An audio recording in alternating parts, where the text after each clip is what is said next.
So, good evening, everybody. I, Dr. Yogesh Harwani from Noble Gastro Hospital, Ahmedabad, and on behalf of Ahmedabad Physician Association, welcome you all to 19th Summit, 19th Clinics of Advanced Gastro Summit 2020. And today we'll be discussing on role of endoscopic ultrasound in gastrointestinal malignancies.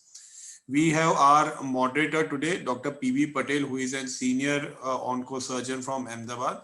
And we have two prominent chairpersons, Dr. Bhavna Parikh and Dr. Nitin Singhal, who are also an oncosurgeon practicing in Ahmedabad.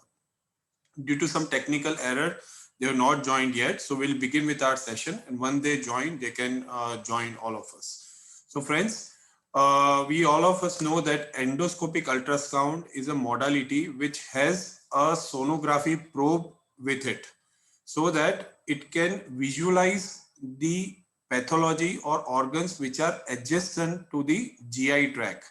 For example, it can visualize the gallbladder, it can visualize the mediastinal lymph nodes, it can visualize pancreas, so that we get more idea about the adjacent pathology.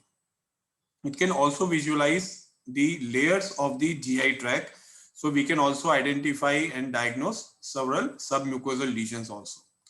So what is the role of EUS in GI malignancies? First is in mediastinum, that is it can help to diagnose the primary or secondary structures like lymph nodes or even malignancies.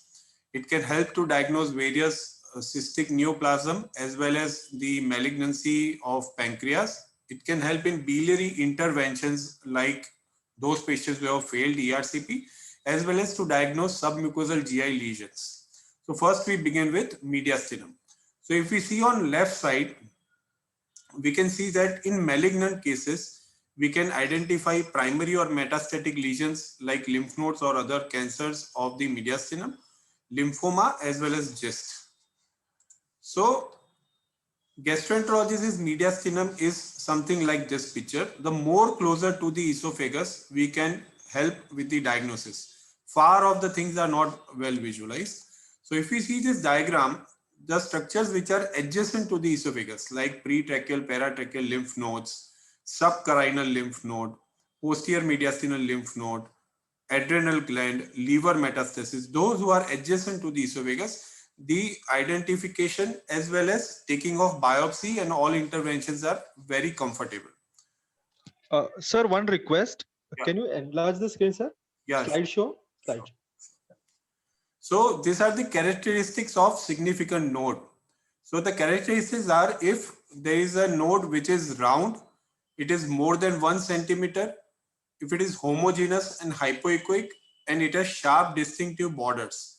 If above characteristics are present on EUS, then the sensitivity, specificity, positive and negative predictive value are 78, 71, 75 and 79%. So whenever you see a node or in mediastinum which is round in shape, well defined, more than 1 centimeter, homogeneous, sharp distinctive borders, the chances of it being a malignant node is high. And if you combine this with EUS-FNA or EUS-FNAB, which is biopsy, then the sensitivity and specificity improves. So earlier there was a misconception that on endoscopic ultrasound we can only take FNAC, that is cytology, but this is not true. We can also take biopsies. Earlier needles were not that well designed to take a biopsy, but now you see this design of various needles which are available in various sizes, that is 25 gauge, 22 gauge, 19 gauge. They can take a good core biopsy which help to do even the cytology part, histopathology part, as well as the IHC part, immunohistochemistry. So we will go through this first video of the mediastinum. This is a large subcarinal mated lymph nodes. To characterize it, this is well defined, hypoechoic in nature without any central area of necrosis. And you can see this needle which is adjacent to these. This is a transesophageal puncture of the lymph node, which helps to get us the core biopsy of the lymph node. And the beauty of EUS is that it can identify the surrounding vascular structures, intervening vascular structures, so the complications are nil. So you can see this is the core biopsy which we can get through the EUS-FNA-B. So going through the literature, there are various studies by Giovanni, Williams et al. And Grace et al. All have sensitivity more than 75%, and in few cases it is around 90%, specificity around 100%. So now we come to the pancreatic part. How does EUS help in GI malignancies, specifically relating to pancreas? So it helps to know the type of pancreatic mass. Either it is a benign mass, it is adenocarcinoma, it is any cystic neoplasm. Also, we know that patient have intractable pain because of CA pancreas. We can also give celiac plexus block or neurolysis. Neurolysis more for CA pancreas, block for chronic pancreatitis. And now there are various probes available. By 19 gauge EUS needle, you can puncture the lesion, and you can also do an radio frequency ablation of the pancreatic lesions. So let us go through one case. This is a 55-year-old male, and he had dull aching pain in periumbilical region with jaundice, significant unintentional weight loss. His LFT was obstructive jaundice type pattern, and on CT scan there was a mass in pancreatic head region which was around 2.5 centimeters with lower CBD stricture and upstream dilatation and IHPR. So this patient was mainly referred to us for EUS-FNA, but before that he was referred by a working practitioner to go for ERCP and brush cytology. So patient went for ERCP and brush cytology, and brush cytology was inconclusive for ERCP, which was done elsewhere. The sensitivity and specificity of brush cytology is only 50%. It is very less. And for those patients who have obstructive jaundice, CA head of pancreas, bilirubin very minimal, I don't think so we should, and even the literature supports that we should not intervene by ERCP and take brush cytology. Rather than that, EUS-FNA-B yields more better results. So what we did is, in this case, you can see here this lesion, which is approximately 18 by 18 lesion in the head of the pancreas, and we took an EUS-FNA, and it proved out to be neuroendocrine tumor. So seeing the literature, EUS is technically successful in 90 to 95% of procedure, and it has a high sensitivity and specificity. In a meta-analysis of 15 studies in 1860 patients, the specificity and was around 96%. In second meta-analysis also, for solid pancreatic mass, the sensitivity and specificity was 96%. So when we see a pancreatic SOL on EUS, we can also take a biopsy. In addition to that, we can also see the vascular invasion, like how much amount of vascular invasion is there, what is the degree of involvement, only there is effacement or there is infiltration of the vessels like SMA, celiac artery, portal vein. We can also identify the involved nodes like celiac nodes, peripancreatic, periportal, aortocaval. Even we can diagnose liver metastasis, which may not be seen on CT scan. I will show you several studies ahead, which shows that on EUS we can identify metastasis which may not be identified on CECT abdomen.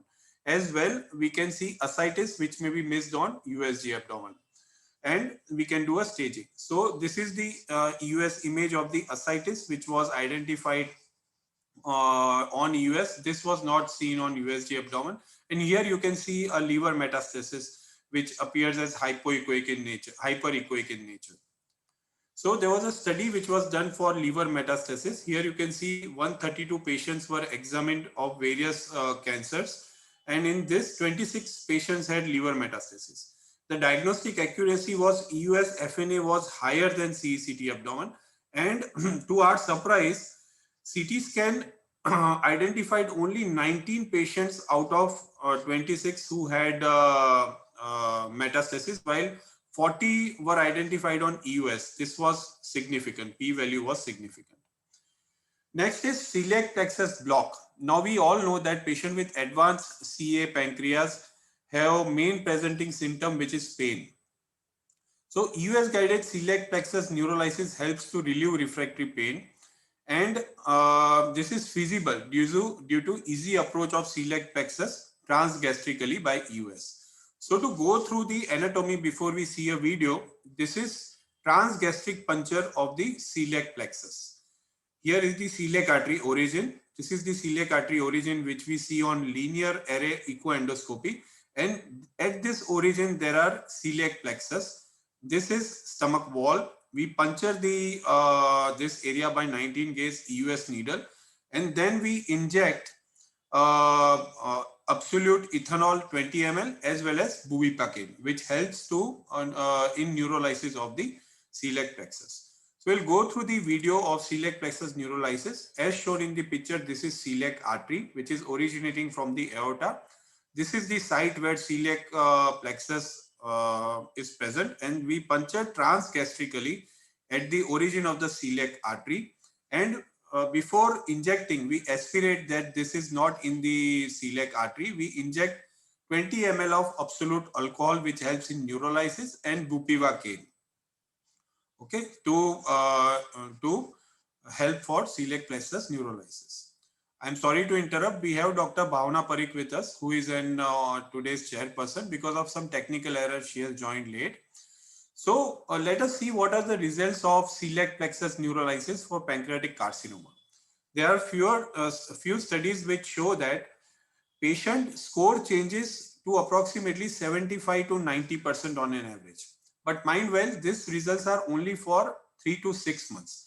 After 3 to 6 months of celiac plexus neurolysis, we may need an repeat celiac plexus neurolysis for these patients. Those patients who do not respond to oral or IV injections for relief of intractable pain. Next is pancreatic cystic neoplasms. So we know that they are benign cystic neoplasms and they are malignant cystic neoplasm who have malignant potential. So we'll mainly concentrate on two cystic neoplasm as we are discussing the role of EUS in GI malignancy. So one is intraductal pancreatic mucinous tumor and other is mucinous cystic neoplasm of pancreas. So what are the characteristics on EUS when to know this is this has a malignant potential in cystic neoplasm? One is presence of a thick wall septa. Those septa which are more than 3 mm, they are called thick wall septa. And are they associated with a solid mass or a mural nodule? Or if there is focal dilatation of the main pancreatic duct, which is more than 10 mm, or an main pancreatic duct measuring between 5 and 9 mm with a mural nodule, are concerning features and they may suggest a high malignant potential. So if we see here diagram A shows this is the huge dilated pancreatic duct with mural nodules inside it. And if we see diagram B, this is again a large dilated duct with a mural nodule inside it. So this is IPMN. If we see in this case, this is a well-defined, cystic neoplasm in the body of pancreas. And here you can see the fluid component as well as the solid component and thick septa. So this suggests a mucin cystic neoplasm. Okay. So what we do is in US, whenever we encounter such kind of lesions, we aspirate the contents and we send it for three biochemical parameters and histopathological parameters. One is amylase, fluid CEA levels, and cytology. So if amylase is high, fluid CEA levels are normal and cytology is normal, it is a benign lesion which could be a pseudocyst of pancreas. If amylase is high, as it is intraductal pancreatic mucinous tumor, amylase will be high. If fluid CA levels are more than 192 nanogram, if it contains mucin containing cells with atypia, it is suggestive of IPMN.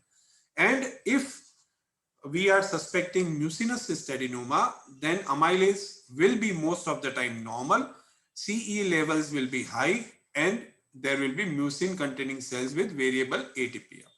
So EUS guided cyst aspiration helps to diagnose malignant cystic neoplasm of pancreas and also identify which kind of tumor is this. Either it is an IPMN or it is a mucinous cystadenoma.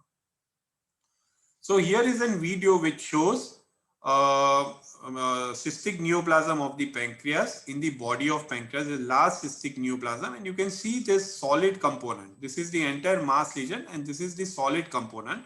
And transgastrically, we puncture this solid component and take EUS FNAB. As I told you earlier, EUS is an excellent modality because we can also see the intervening structures, and biopsy turned out to be malignant. So now we come to biliary interventions, the role of EUS in biliary interventions, especially in case of pancreaticobiliary malignancies. So what are the indications for biliary intervention? One is failed biliary cannulation, any pathology which leads to failure of cannulation of the papilla, like tortuous common channel, or there is some tumor which is obstructing the biliary system and it doesn't allow the cannulation of the papilla, or it is infiltrating the duodenum, which does not allow to assess the papilla. In altered GI malignancy, or in those patients who have prior duodenal stenting, in them we can do EUS guided biliary interventions. So let us go through another case.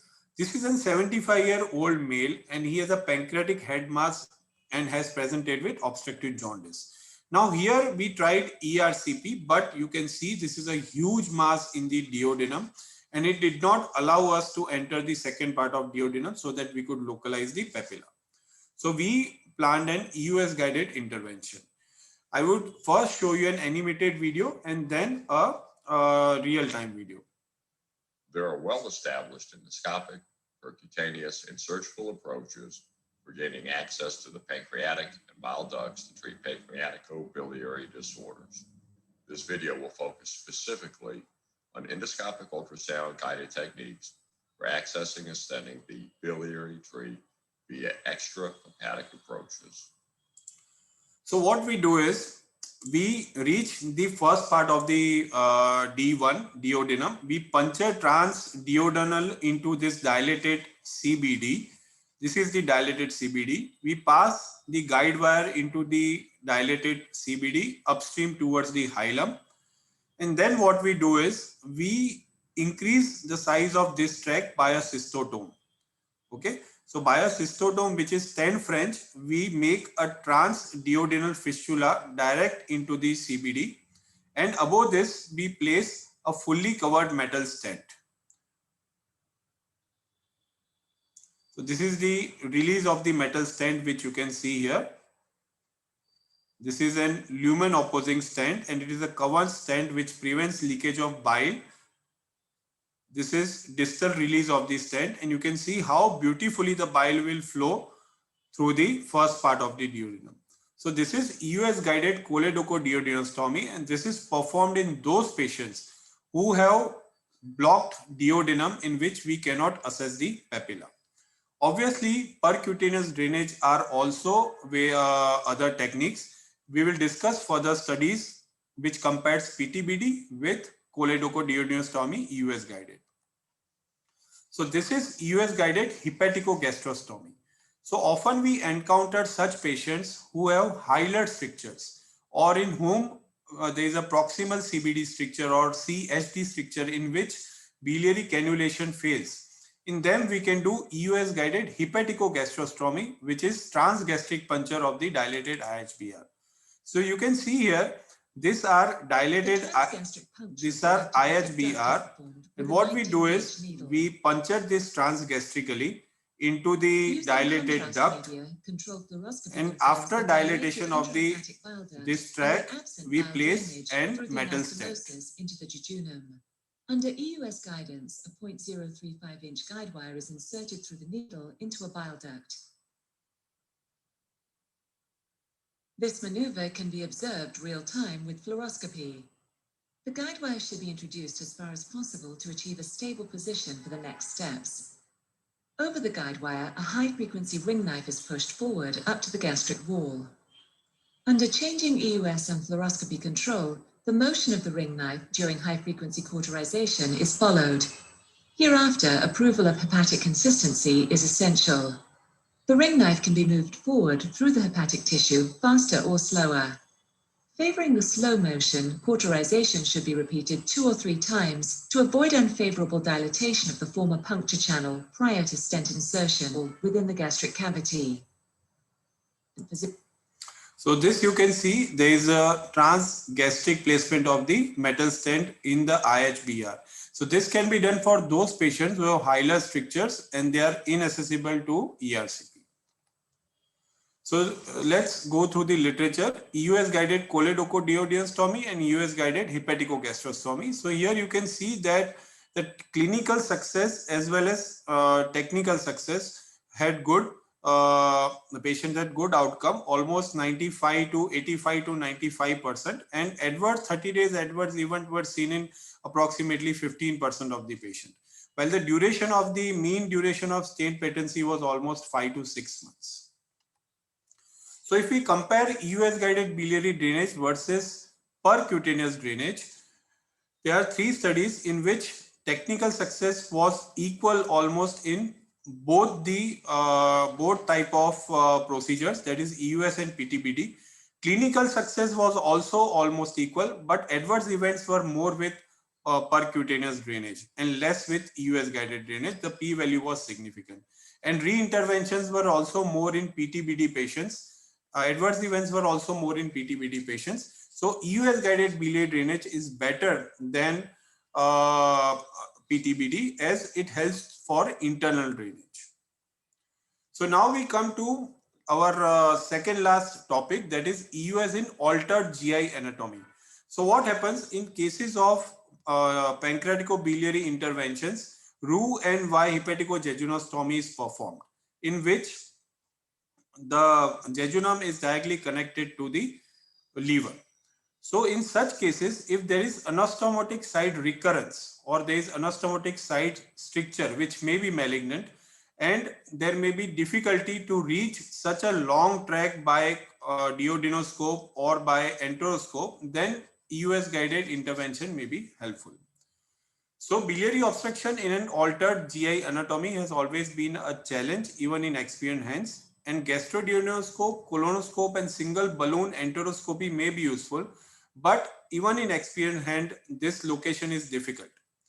So let us begin through one case. There was a 61-year-old male who presented to us with cholangitis, and he had a pancreaticoduodenectomy and Roux-en-Y surgery 1 year ago for pancreatic head carcinoma. So we did a CT scan and we saw there was a recurrence at the operative site. So we had 3 modalities. Either we choose PTBD, we do a revision surgery, or we do an EUS approach. As we had a good experience in EUS, we went for the EUS and we tried to place an transgastric stent in such a case. So EUS through remnant stomach, we saw gross IHBD of left biliary system and biliary drainage was planned. So this is a video. You can see here that this is an EUS scope and we have punctured this biliary system. We have punctured this biliary system and we are injecting dye. This is transgastrically. We do inject the dye into the left biliary system. You can see this is the hilar and lower CBD stricture, which is at the hepaticojejunostomy site. So what we do is we pass a wire deep into the intestine, small intestine. You can see here wire has been passed, and then we pass a cannula. This is the cannula which goes through the stricture, and then we confirm that this is intestine by injecting the dye. So you will able to see here the injection of the dye. We remove the wire and inject the dye. Okay, so this is confirmed that this is intestine. So what we do is we again introduce the wire deep into the duodenum. You can see here this wire comes deep into the duodenum. This is the wire which we are passing transgastrically through the left biliary system across the anastomotic site. So this is wire into the duodenum, and then we place a dual stent. You can see here this is the stent which we place here across at the hepaticojejunostomy site, at the site of the stricture. You can see here the passage of this stent.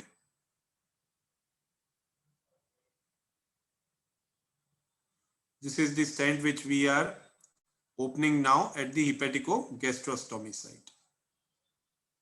And then we place a second stent at the transgastric site to prevent leakage of the bile into the peritoneum.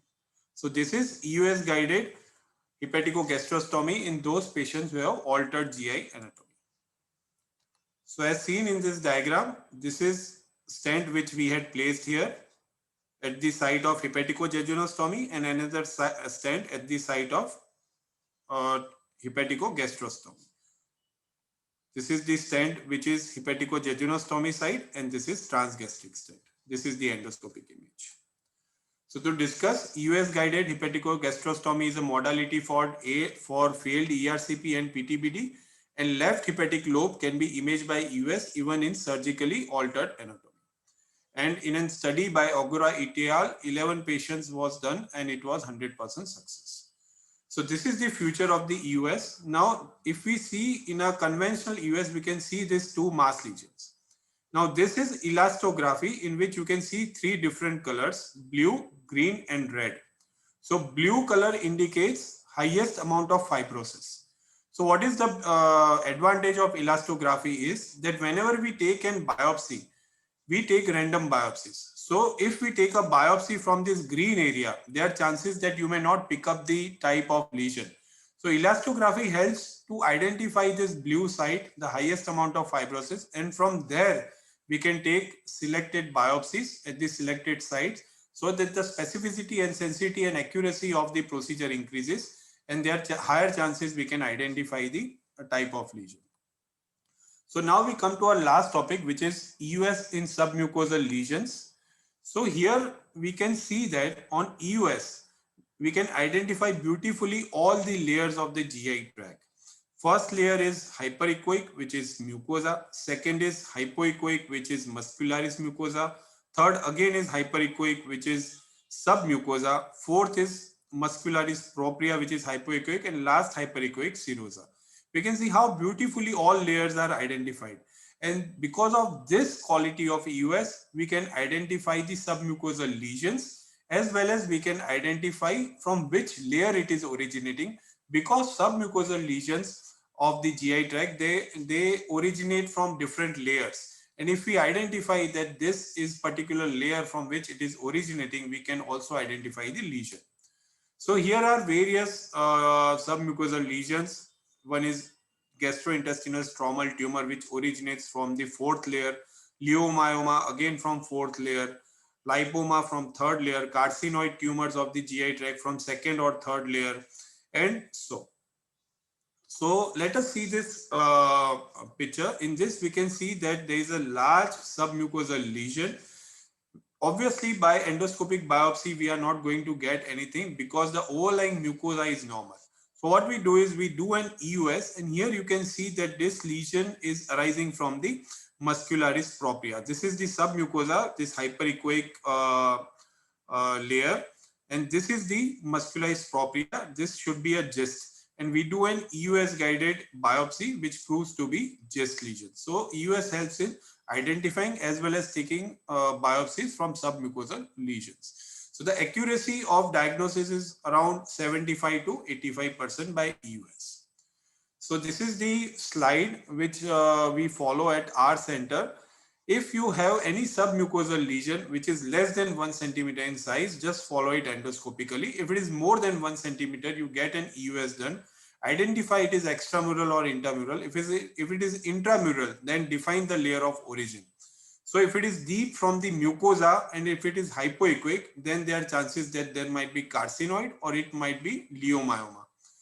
If it is from submucosa, if it is hyperechoic, it can be lipoma. If it is hypoechoic, it can be inflammatory fibroid polyp or pancreatic rest. If it is from muscularis propria, if it is hypoechoic, again it could be GIST or leiomyoma. Now if it is less than 1 centimeter, just do an endoscopic follow-up.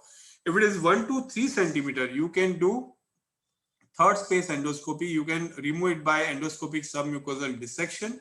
and you can also do surgical resection. Before that, you can subject for immunohistochemistry by CD117 to confirm either it is GIST or leiomyoma. If it is more than 3 centimeters, then you can go for a surgical resection. So with this, I would like to end my presentation, and the take-home message will be that EUS has better accessibility for periesophageal and pancreatic lesions than CT-guided biopsy, and for failed ERCP and EUS, for failed ERCP, EUS is now a feasible alternative to PTBD. In today's GI oncology practice, EUS should be an integral part of each oncology unit. Thank you.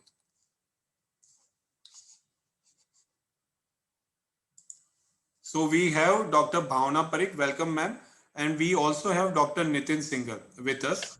Dr. Nitin Singhal and Dr. Bhavna Parikh both are senior oncologists in Ahmedabad, oncosurgeons in Ahmedabad with wide experience. Dr. Nitin, are you with us? Am I audible to you? Yes.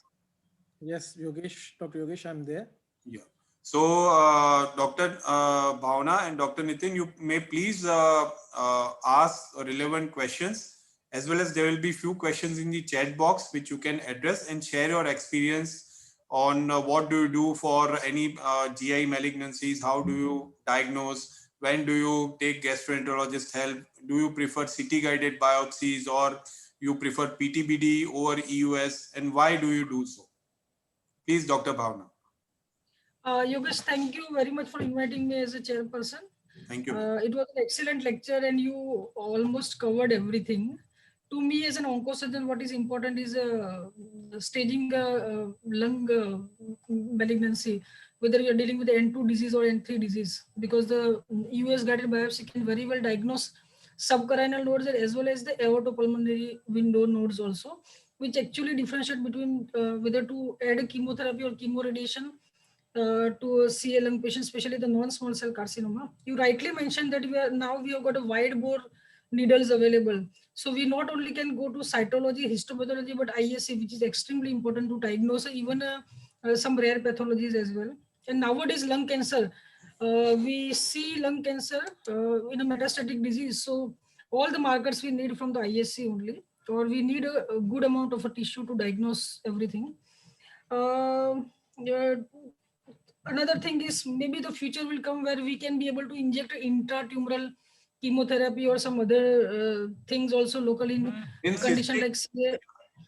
In cystic neoplasm of pancreas, there are few studies which inject ethanol as well as chemotherapeutic drugs, but still it is in pipeline. They are not yet approved by the. Yeah, we are not doing it that, but there was a small study which shows the mucinous cystic carcinoma of pancreas. They were being able to ablate the cystic, the epithelial lining of the cyst also with the ethanol or the paclitaxel chemotherapy also. Probably the randomized control trial will come and will tell us in detail. You also rightly mentioned about the elastography, which may come in future and the US guided things. Complication, if we see it experience, and it will be hardly 2 to 3% in US. And the more for me, which is more important thing is to inject the fluorescein, the radio opaque marker, which can give a radiotherapy or a brachytherapy to particular targeted thing. So for me, unresectable tumor or the locally advanced tumor or the borderline resected tumor in the pancreas or CA esophagus, this is a very good thing for us. Of course, it is very difficult for altered anatomy, even for the experienced hand as well.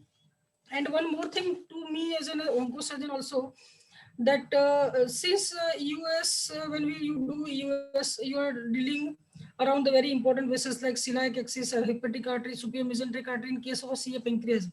And these blood vessels are being very well examined by US. So can actually differentiate between the borderline resectable tumor or completely unresectable tumor or the resectable tumor. So these things are very much important. I think probably the US has changed the entire scenario of a GI malignancy. You covered it very well, very nice topic. And thank you very much for inviting me. We all know about the celiac plexus block and neurolysis and all that we have been practicing since long. Thank you, Yogesh. Thank you very much for this opportunity. Dr. Nitin, please share your experience and you may also ask few questions. First of all, very good talk, Dr. Yogesh. I think you almost covered everything. And basically, few things were new to me also, which I was not very well aware about it. Like the layers you described, and then you can have a diagnosis on the basis of the layers from where the tumor was originating. That was something new for me.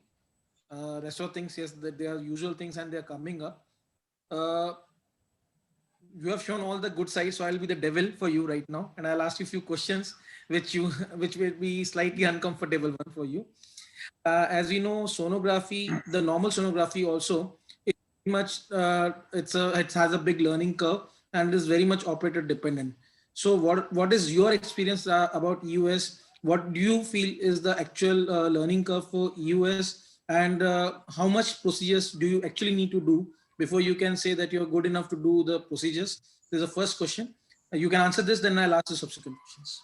See, when we were doing our residency, there were few people, who used to tell that you should learn first transabdominal EUS and then you should go for endoscopic ultrasound training. But those who are beginners here and those who are still in their residencies in gastroenterology, I would like to say there is nothing mandatory to learn transabdominal EUS, because no doubt both are ultrasonography, but the angulation as well as the area which you see is through different side. So rather than learning transabdominal, you can go directly for learning EUS. Other thing is that if you do more than 100 diagnostic EUS, okay, then you will be able to find out various kind of landmarks, that is various stations. And for FNSE, at least 50 FNSEs you have to do under somebody's guidance to become an expert in EUS FNA. So that is the point which I wanted to bring about. No doubt about your capabilities. You are a very expert guy, but others who want to actually propagate this US things, they need to first understand US requires a lot of technical expertise before they start doing it routinely. And then coming to this procedures which you would, okay, before procedures, coming to the staging of tumors. Do you think US is good enough as a staging modality, or it has its some limitations? Yes, Nitin, obviously it has some limitations because we cannot identify distant lesions like those lesions. No, not I'm talking about the localized only, not about the distant metastasis. Yeah, In definitely. terms of, Yeah, in CA pancreas, it has a good sensitivity and specificity. As I mentioned in one of our slides, that we can identify the amount of vessel infiltration, either there is effacement, we can also tell complete occlusion or not, as well as we can identify the veins which have been occluded by the tumor. We can identify various lymph nodes like peripancreatic, periportal.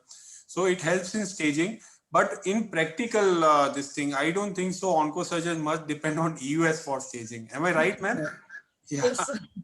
I EUS, totally agree. yeah. No, so I totally agree. Now the problem is sometimes we do land up in situations where you need an additional help from US for distinguishing regarding resectability. And problem is with US, actually the peritumoral inflammation, which is again a problem on CT scan, which you can at times very well distinguish. And US has not been, in fact, it is more of a problem on US to differentiate between the peritumoral inflammation versus the tumor margin.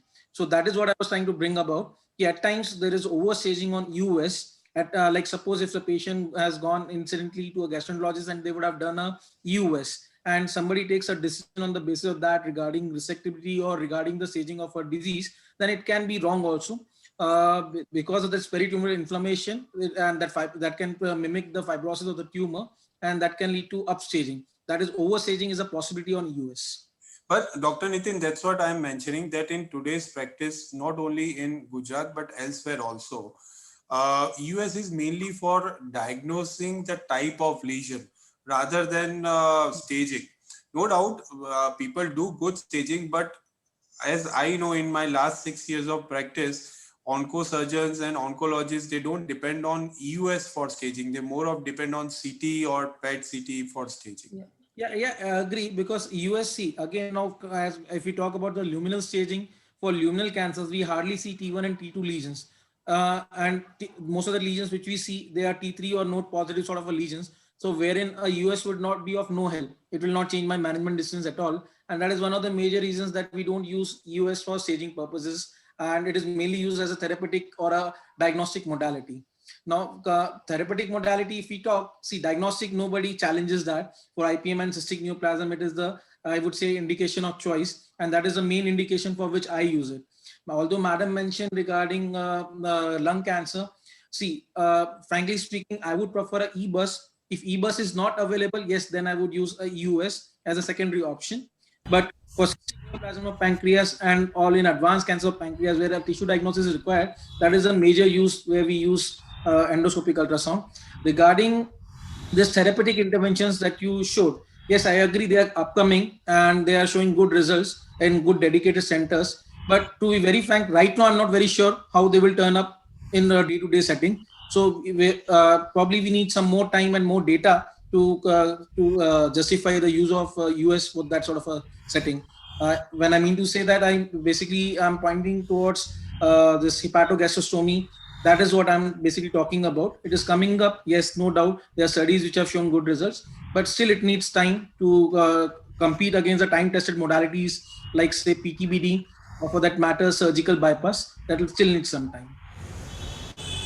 Sorry to intervene. We have Dr. PB Patel with us, who is a senior oncosurgeon. I think due to some technical issue, he has joined late. Welcome, sir.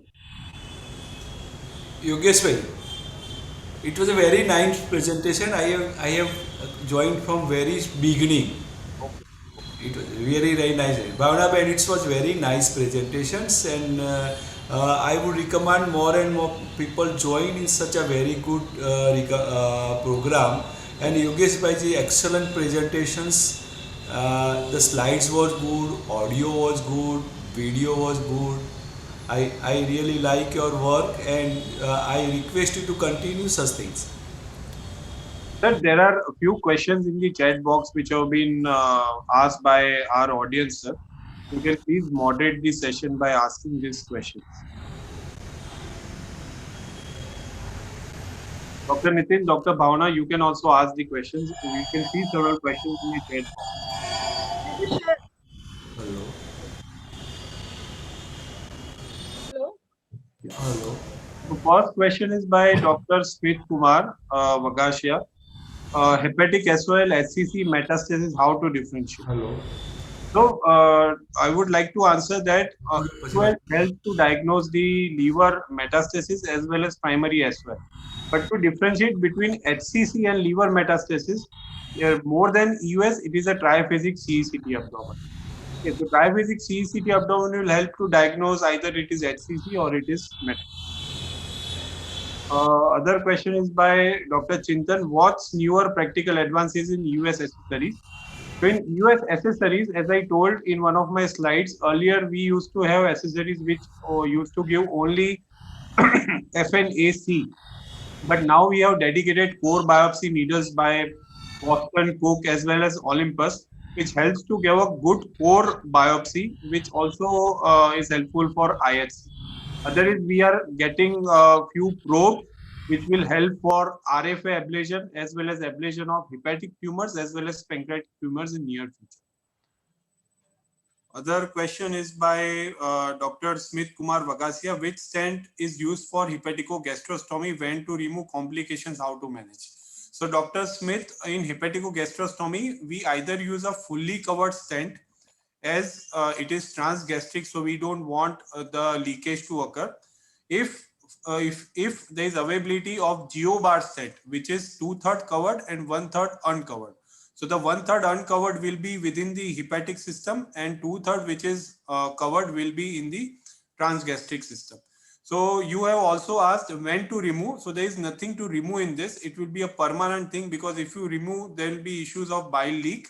As well as these patients are terminally ill, they have life expectancy of 3 to 6 months. So once you place these stents, we should not remove it. Of course, there are complications of stent migration and stent blockage. Stent blockage, you can solve it endoscopically, but if there is stent migration, you may need a surgical intervention. Other question is multiple lymph nodes, which to do FNB, how to decide? So if there are multiple lymph nodes, what you can do is you can select the lymph node which is adjacent to the GI lumen and which doesn't has any intervening vessels.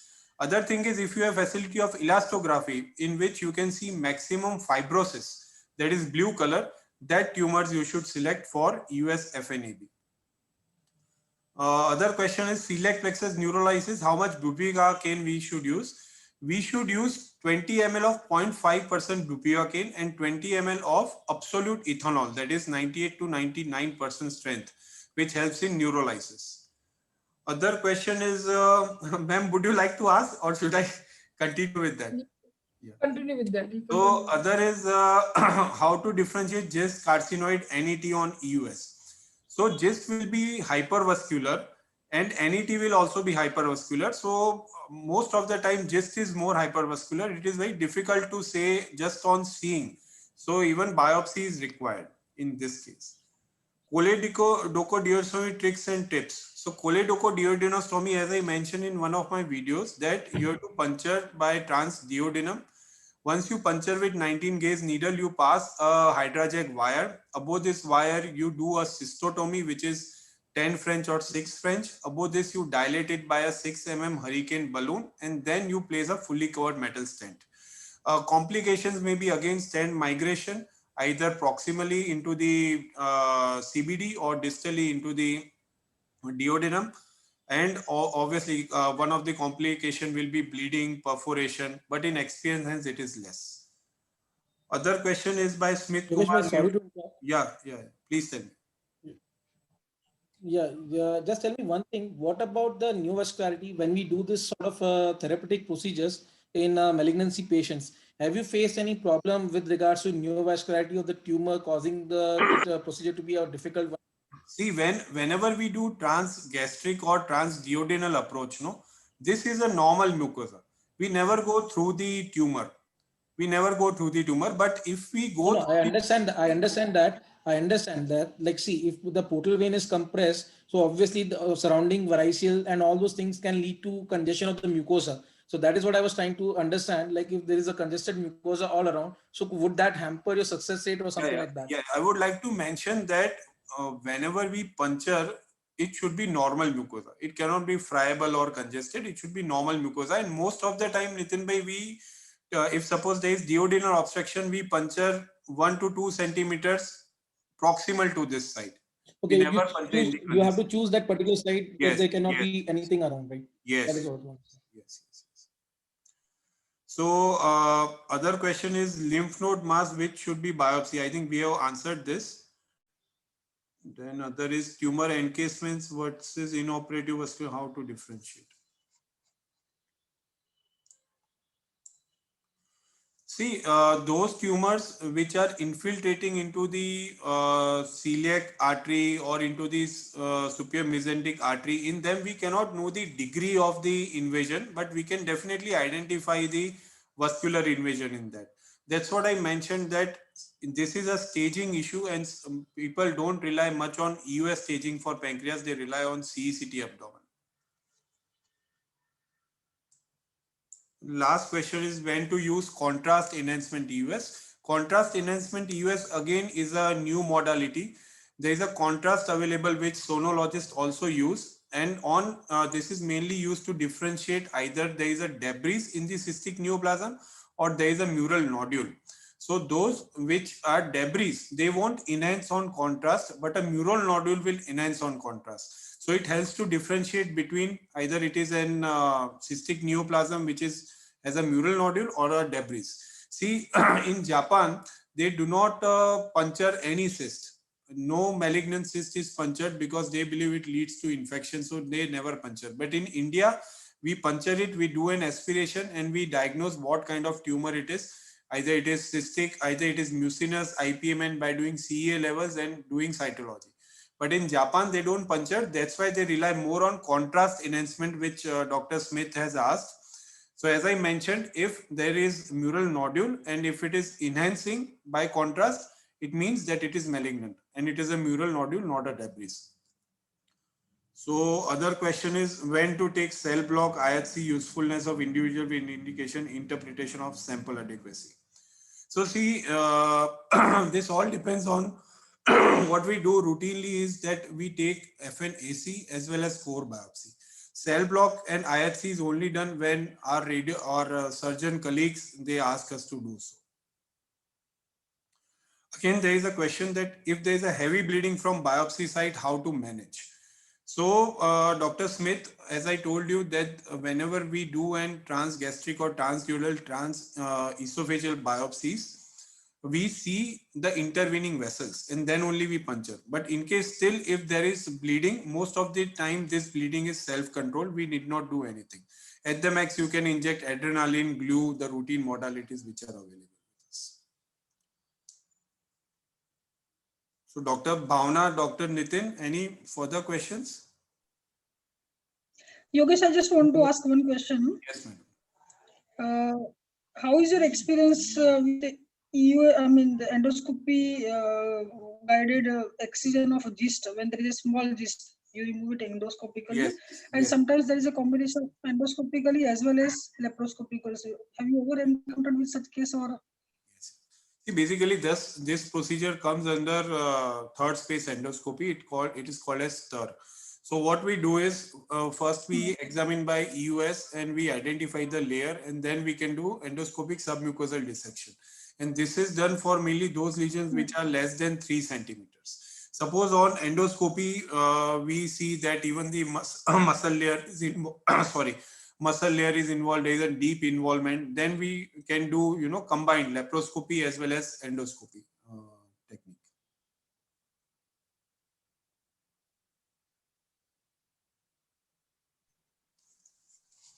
Dr. Bhavna? Hello. Yes, madam. Yes, I'm here. Yes, and can I ask one more question about Yes, US angiography? Will it be the future for US guide? malignancy? US angiography. No, madam. Still, up to my knowledge, we have not done any such case. But something which is coming new is not related to malignancies. US guided thrombolysis for acute mesenteric vein thrombosis. We can do US guided SMV puncture and inject streptokinase and thrombolytic agents. But what you are mentioning, US guided angiography, is still not even. This is not even in research right now. Okay. I think we have good radiology colleagues who can help us in such cases. Yes. Okay, just the last question is, I think Dr. Nitin also rightly pointed that if at all the staging of lung cancer should be done, it is better to be done by EBUS as compared to the US guided. So how comfortable you are with taking a biopsy from subcarinal node and aortopulmonary window? Whether it is easier or the EBUS should be the standard of care? I mentioned in one of my slides that subcarinal and aortopulmonary window nodes are better seen on transesophageally, that is EUS. While those lesions which are tracheal, adjacent to the trachea, or those who are in the second order branches, in them EBUS is more helpful. So for EUS, subcarinal and aortopulmonary window, they are adjacent, and I also showed one video. We can easily take biopsies without any complications. Okay.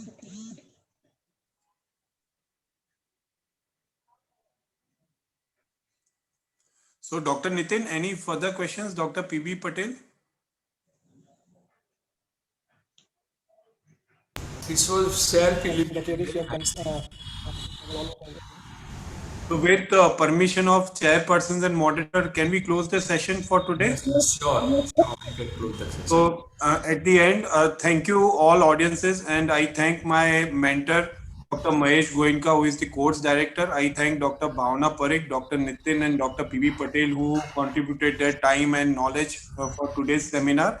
And I also thank Sun Solaris team, who is helping us technically for this event. So today was the 19th, and we meet on next Wednesday with very reputed national and international faculty, Dr. Sandeep Laktakia from Asian Institute of Gastroenterology, who will be discussing again on EUS guided intervention in non-malignant GI conditions. So thank you so much. Good night. Good night, everyone. Thank you, Yogesh. Thank you.